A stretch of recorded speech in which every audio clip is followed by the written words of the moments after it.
네가 3번 나를 부인하리라 라고 한 제목으로 마태복음 강해를 시작하도록 하겠습니다. 예수님께서 제자들과 마지막 저녁 식사를 하신 후 감람산으로 가셨습니다. 감람이라고 하는 것은 올리브를 말하는데요, 이 산에 올리브 나무가 많이 있어서 그렇게 이름이 붙여졌습니다. 그곳에는 기름을 짠다는 뜻의 겟세마네 동산이 있습니다. 감람산 안에 겟세마네 동산이 있는데요, 예수님은 가끔 제자들과 함께 이곳에서 모이셨습니다. 예수님은 감람산으로 가시면서 오늘 밤에 너희가 다 나를 버리리라 그렇게 말씀을 하셨습니다.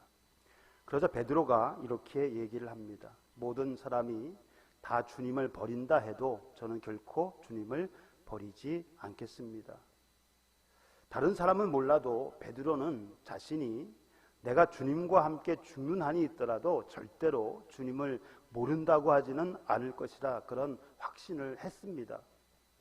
하지만 그 확신은 얼마 가지 못해 배신으로 바뀌고 말았습니다.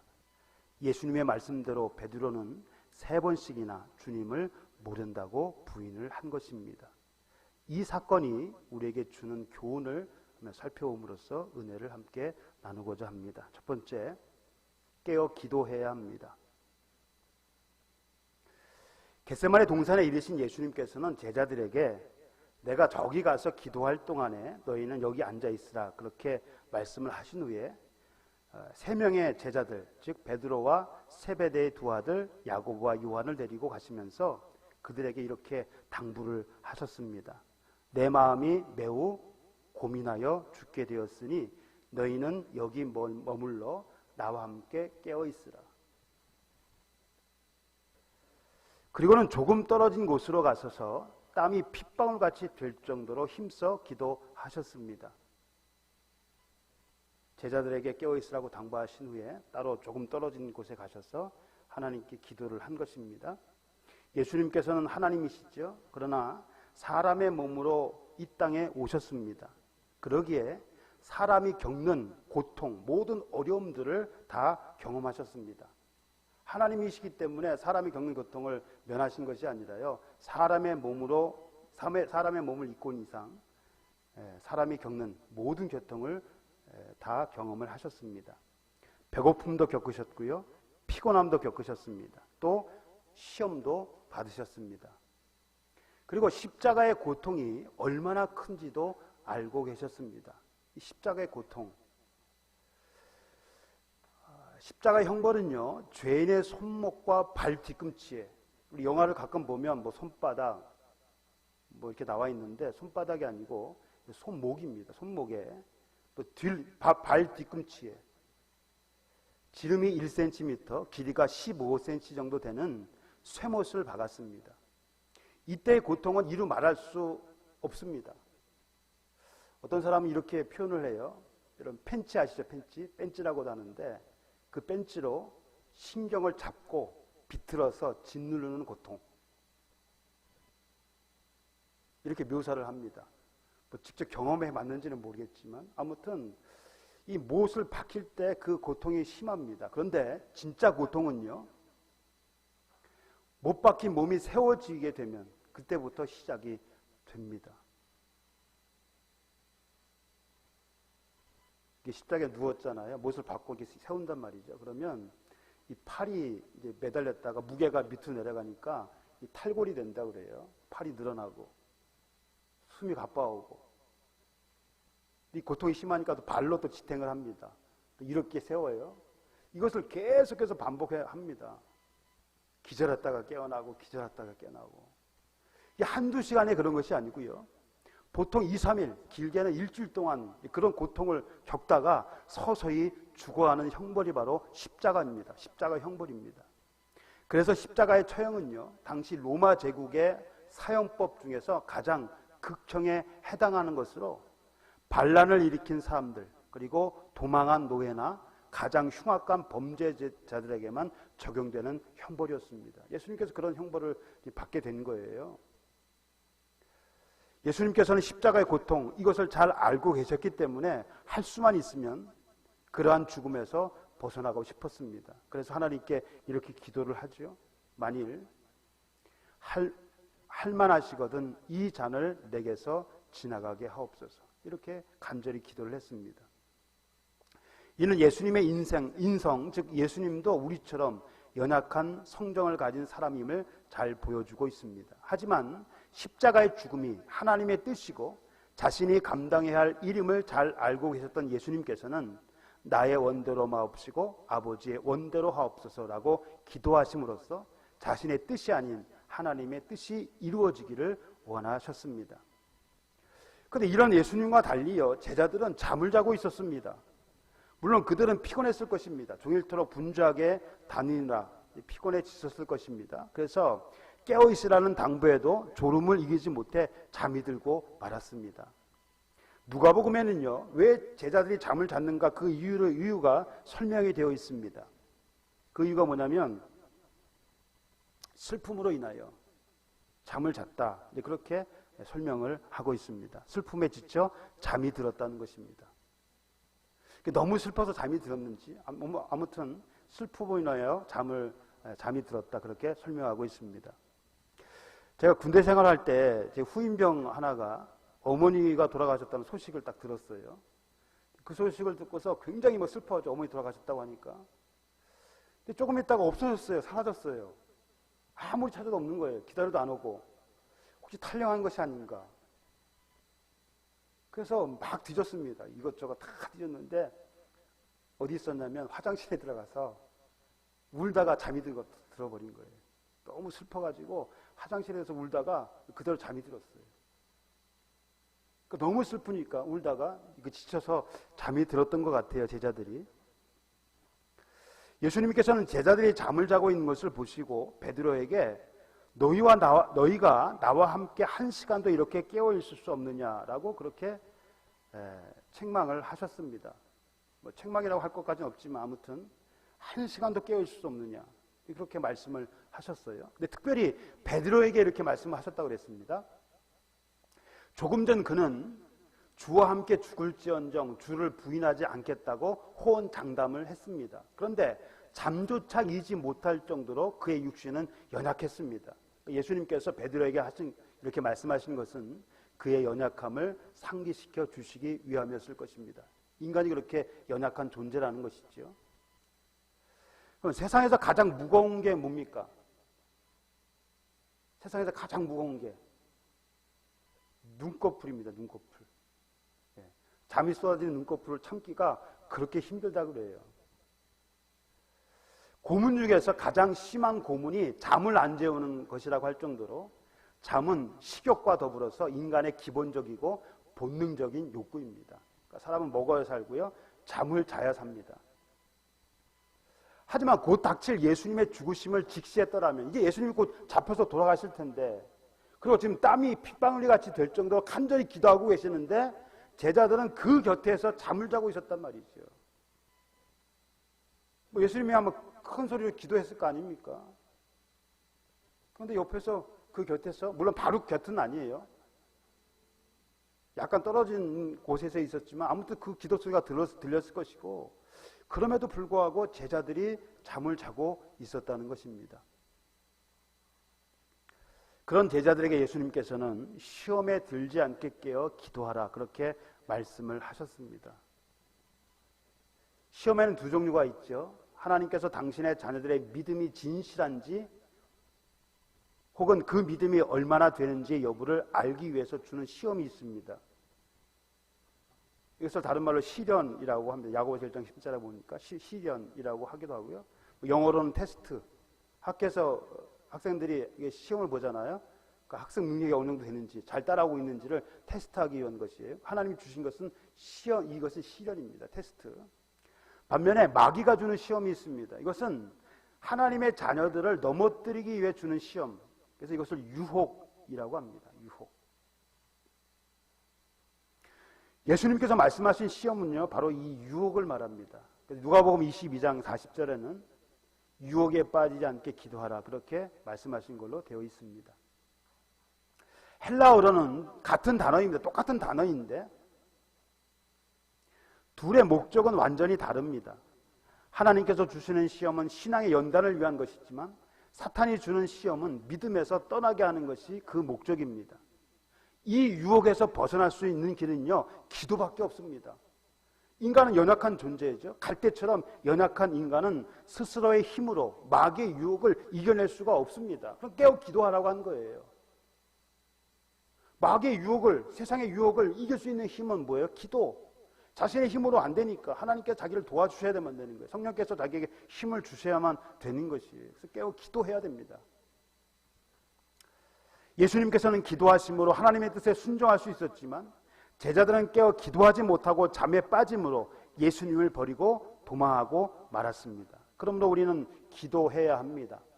겟세마네 동산에서 하나님의 뜻에 순종하시기 위하여 피땀 흘려 기도하시던 예수님을 본받아 죄악된 세상에 살아가면서 시험에 빠지지 않고 하나님의 말씀에 온전히 순종하기 위하여 항상 기도에 힘써야 할 것입니다. 그래서 항상 기도하라고 그랬잖아요. 항상 기도하라. 자, 두 번째, 회개해야 합니다. 회개. 예수님께서 유대의 종교 지도자들로부터 파송된 무리에게 잡혀 끌려가시자 제자들은 모두 다 도망을 갔습니다. 베드로만이요, 결코 주님을 버리지 않겠다고 다짐하는 것이 아닙니다. 다른 제자들도 똑같이 그렇게 했어요. 그런데 다 도망가 버렸습니다. 죽음의 두려움 앞에 그들은 언제 그랬냐는 듯이 모두 도망을 쳤습니다. 그나마 베드로는 멀찍이, 가까이 가면 혹시 자기도 같이 잡힐까봐 멀찍이 떨어져서 예수님을 따라갔습니다. 예수님께서 끌려가신 곳이 어디입니까? 당시 대제사장이었던 가야바의 집이었습니다. 그곳에서 예수님을 심판하기 위한 공의회가 열렸습니다. 공의회, 재판이 열린 거예요. 베드로는 대제사장과 잘 아는 다른 제자의 도움으로 그 집에 들어가 있을 수 있었습니다. 들어갈 수 있었어요. 그리고 하인들과 함께 앉아 있었습니다. 그때 한 여종이 베드로에게 이렇게 얘기합니다. 당신도 이 사람의 제자가 아니냐? 베드로가 뭐라고 얘기합니까? 난 모른다. 부인을 했어요. 조금 후에 다른 사람이 보고 같은 질문을 하자 베드로는 역시 똑같이 모른다고 잡아뗐습니다. 1시간쯤 흐른 뒤에 대제사장의 종 가운데 하나가 당신이 그 사람과 함께 동산에 있는 것을 내가 보았다, 직접 보았다라고 얘기하자 베드로는 어떻게 합니까? 저주하며 맹세하여 나는 모른다, 내가 그 사람을 알지 못한다, 강력하게 부인을 했습니다. 그때 닭이 울었습니다. 예수님께서 부인하는 베드로를 쳐다보고 계셨습니다.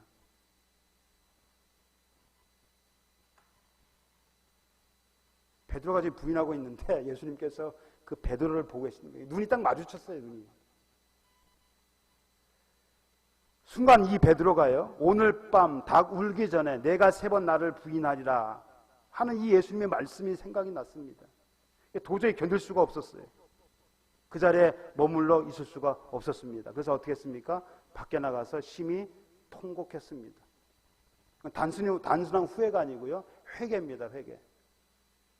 그렇게도 예수님을 위해 죽을 각오가 되어 있다고 장담했던 베드로였건만 자신의 생명을 구하기 위해 스승인 예수님을 3번씩이나 모른다고 부인했으니 그 죄책감에 견딜 수가 없었을 것입니다. 그래서 밖으로 나가 통곡하며 회개했습니다. 전설에 의하면 베드로는 닭 울음소리를 들을 때마다 회한의 눈물을 흘렸다고 합니다. 닭 울음소리가 들리면 옛날 그것이 생각이 나갖고 그렇게 눈물을 흘렸다고 그래요. 만일 베드로가 회개하지 않았다면 그는 예수님을 팔았던 가룟 유다와 같은 운명에 처했을지도 모릅니다. 가룟 유다는 회개하지 않았죠. 결국 자살로 생을 마감했지 않습니까? 만약에 베드로도 회개하지 않았다면 그는 예수님을 팔았던 그 가룟 유다처럼 같은 운명에 처했을 것입니다. 이러한 베드로의 부인과 회개는요, 자신이 선줄로 생각하고 교만에 빠지는 자들에 대한 엄한 경고입니다.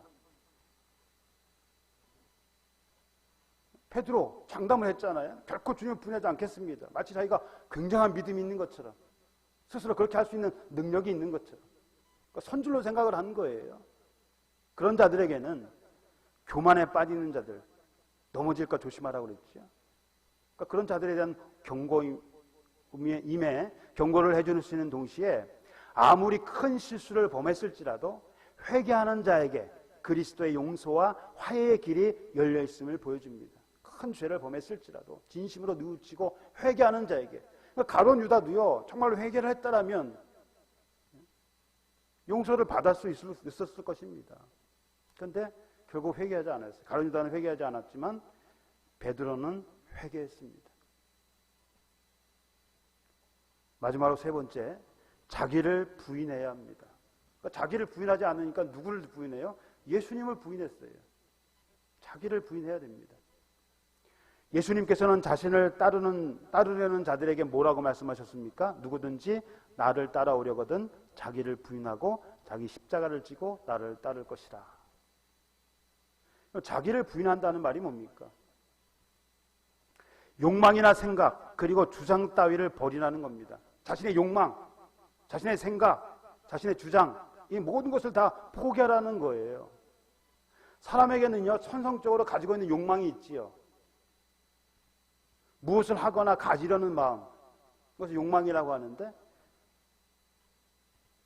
사람은 태어날 때부터 이런 욕망을 가지고 태어납니다. 죄악된 삶의 그 상태에서 태어나는 거예요.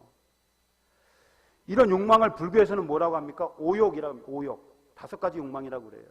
성경에서는 이것을 3가지로 설명을 했습니다. 첫째, 육신의 정욕입니다. 육신의 정욕. 여기서 말하는 육체는요, 단순히 몸을 가리키는 것이 아니고요, 인간의 본성을 의미합니다. 인간의 본성. 본성은 타락했단 말이에요. 악하기 때문에 하나님의 뜻을 거스르고 자신의 만족만을 추구하려는 경향이 있습니다. 로마서 1장에 보면 그게 설명이 되어 있잖아요. 하나님을 알면서도 하나님의 영광을 나타내지 않냐고 오히려 하나님께서 싫어하시는 것들을 행한단 말이죠. 하나님의 뜻을 거스르고 자신이 하고 싶은 대로 자신의 만족만을 추구하는 그런 경향이 있습니다. 마귀는 이를 이용해 예수님을 유혹하기도 했습니다. 이런 욕망을 자극했어요. 첫 번째 예수님에 대한 시험이 뭡니까? 돌로 떡을 만들어 보라. 왜 이런 말을 했습니까? 예수님께서 지금 며칠 금식하셨어요? 40일 금식을 하셨잖아요. 마태복음 4장 2절에 보면 금식을 하신 후에 줄이셨다고 그랬습니다. 배가 고프셨다는 거예요. 여러분, 예수님도 사람이잖아요. 하나님이시지만 사람의 몸을 입고 오셨잖아요. 그러니까 사람이 겪는 모든 것들을 다 경험을 하신단 말이에요. 배가 고프셨어요. 그래, 마귀가 뭐라고 합니까? 돌로 떡을 만들어 보라. 네가 하나님의 아들이라면 이 돌로 떡을 만들어 먹어라. 무슨 말입니까? 하나님의 일도 중요하지만 먼저 배고픔부터 해결하는 것입니다. 하나님의 일 중요하지요. 그러나 그보다 더 중요한 게 뭐냐? 배고픔의 문제라는 거예요. 맞는 말 같지만 여기에 마귀가 노리는 함정이 있습니다. 예수님께서는 뭐라고 말씀하셨습니까? 먼저 하나님의 나라와 그의 의의를 구하라. 그런데 마귀는요, 목숨을 위하여 무엇을 먹을까, 무엇을 마실까, 몸을 위하여 무엇을 입을까를 먼저 걱정하라고 얘기합니다.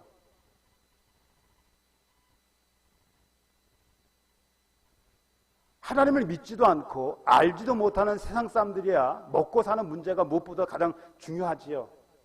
최우선 순위일 것입니다. 그러나 하나님의 백성에게는요, 영적인 일이 우선입니다. 영적인 일이 우선이에요. 그래야 세상의 염려, 특히 먹고 사는 문제로 우리를 시험하는 마귀의 유혹에 넘어가지 않습니다. 영적인 일에 우선을 해야 이런 마귀의 유혹에 넘어가지 않는다는 거예요. 우선순위가 바뀌면 안 돼요. 항상 하나님의 일, 먼저 하나님의 나라와 그 의를 구하는 것이 먼저가 되어야 된다는 말이죠. 그래야 마귀의 유혹에 넘어가지 않습니다. 두 번째는 안목의 정욕입니다. 보는 것, 눈에 보이는 것을 가지려는 욕망. 아간이 그랬고요, 다윗이 그랬습니다. 아간, 여리고성 다 그냥 불태워버려라, 다 없애버려라, 진멸하라고 했잖아요. 그런데 아간이 뭐예요? 보고서 탐심이 생겨갖고 얼마를 훔쳤어요. 옷도 훔치고. 다윗 마찬가지입니다. 오늘날에도 많은 사람들이 그 뒤를 따라 죄를 짓고 있습니다. 보는 것 때문에, 그런 욕망 때문에. 예수님께서는요, 눈은 몸의 등불과 같다고 그랬습니다. 무슨 말입니까? 눈이 건강하면 온몸이 밝을 것이고 그렇지 않으면 온몸이 어두울 것입니다. 즉 마음의 눈이 건강하면 올바른 판단을 하게 되지만 그렇지 못하면 판단이 흐려져 잘못된 행동을 하게 만드는 것입니다. 마음의 눈, 건강해야 돼요. 그래야 올바른 판단, 하나님께서 원하시는 것이 무엇인지 그 뜻을 따라 살 수가 있는 것입니다. 그러므로 예수님 말씀처럼 눈이 걸려 넘어지게 하거든 뭐라고 했습니까? 빼어 내버리라. 내 오른 눈이 너를 실족하게 하거든. 너의 신앙의 걸림돌이 되거든. 영생에 들어가는 것에 걸림돌이 되거든 뭐예요? 빼어 내버리라. 실제로 그렇게 하라는 말씀은 아니었을 거예요. 그만큼 단호하게 우리를 실족하게 하는 것들을 제거해 버리라는 의미였을 것입니다. 온몸이 영원한 불에 던져지는 것보다 차라리 신체의 한 부분을 잃는 것이 낫기 때문에 그런 마음으로 그것들을 제거하라는 것입니다. 히브리서의 말씀처럼 죄와 싸우되 피 흘리기까지 맞서 싸워야 하는 거예요. 한두 번 해서 안 되면 못하겠다 이게 아니라 피 흘리기까지 죽기 살기로 그렇게 하라는 겁니다. 그래야 이 안목의 정욕을 우리가 이길 수가 있어요. 세 번째 마지막으로 이생의 자랑입니다. 세상적인 것에 대한 자랑. 내가 가지고 있는 것이 전부이냐, 내가 배우고 있는 것, 내가 가지고 있는 재물, 나의 명성, 이것을 과대 포장해 갖고 사람들에게 알리려는 욕망.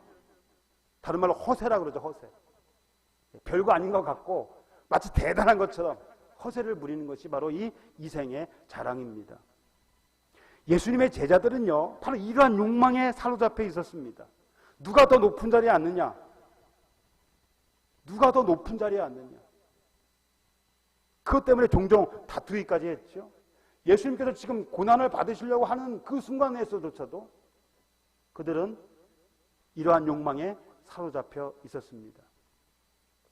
그러다 결국 어떻게 됐습니까? 가룟 유다는 예수님을 팔았고 베드로는 예수님을 3번씩이나 부인했습니다. 후에 베드로는 회개하고 제자의 길을 걸었지만 가룟 유다는 스스로 목숨을 끊었습니다. 이렇듯 이기적인 욕망에 사로잡혀 있는 자들은 결코 예수님을 따를 수가 없습니다. 자기를 부인할 때, 즉 자신을 포기할 때 우리는 예수님을 부인하지 않고 그분의 말씀대로 살 수가 있습니다. 나를 부인해야 되는데 오히려 예수님을 부인하는 결과가 나온 거예요. 나를 부인하지 않기 때문에. 세상적인 욕망 이런 것들을 다 우리가 포기할 때 진정으로 예수님을 따르는 제자가 될 수 있는 것입니다. 사랑하는 성도 여러분, 예수님께서는 우리를 구원하시기 위해 이 땅에 오셨고 많은 고난을 당하셨습니다. 그런데 예수님의 마음을 더욱 아프게 한 것은요, 제자들의 배신이었습니다. 3년여 동안 함께 다니며 슬픔과 기쁨을 나누었던 그 제자들이었는데 그 중에 한 명이 스승인 예수님을 팔아넘겼습니다. 또 예수님을 위하여 목숨까지 버리겠다던 베드로는 저주까지 하며 모른다고 부인했습니다. 나머지 제자들은 모두 다 도망을 하고 말았습니다. 예수님은 이것을 이미 알고 계셨어요. 그럼에도 불구하고 그들을 책망하지 않았습니다. 오히려 그들을 위하여 기도하셨습니다.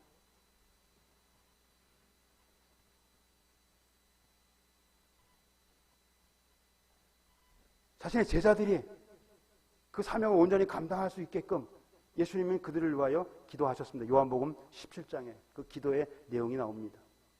예수님의 그러한 기도와 사랑으로 인해 가룟 유다를 제외한 11명의 제자들은 모두 예수님을 위해 목숨을 바칠 수가 있었습니다. 특별히 베드로는요, 십자가에 거꾸로 못 박혀 순교했다고 전해집니다. 십자가에 거꾸로 못 박힌 거예요.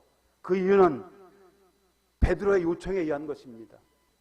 자신은 주님과 같이 똑같이 십자가에 달릴 자격이 없으니 십자가를 돌려서 내 머리가 아래로 오도록 매달아 달라. 나를 거꾸로 매달아 달라.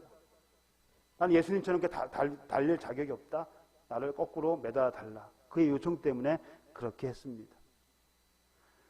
우리도 베드로처럼 우리를 향하신 예수님의 사랑을 가슴 깊이 새기고 늘 감사하는 마음으로 살아야 할 것입니다. 그리고 우리는요, 예수의 사람들, 그리스도 예수의 사람들, 우리는 그리스도인들이잖아요. 우리는 그리스도 예수의 사람들입니다.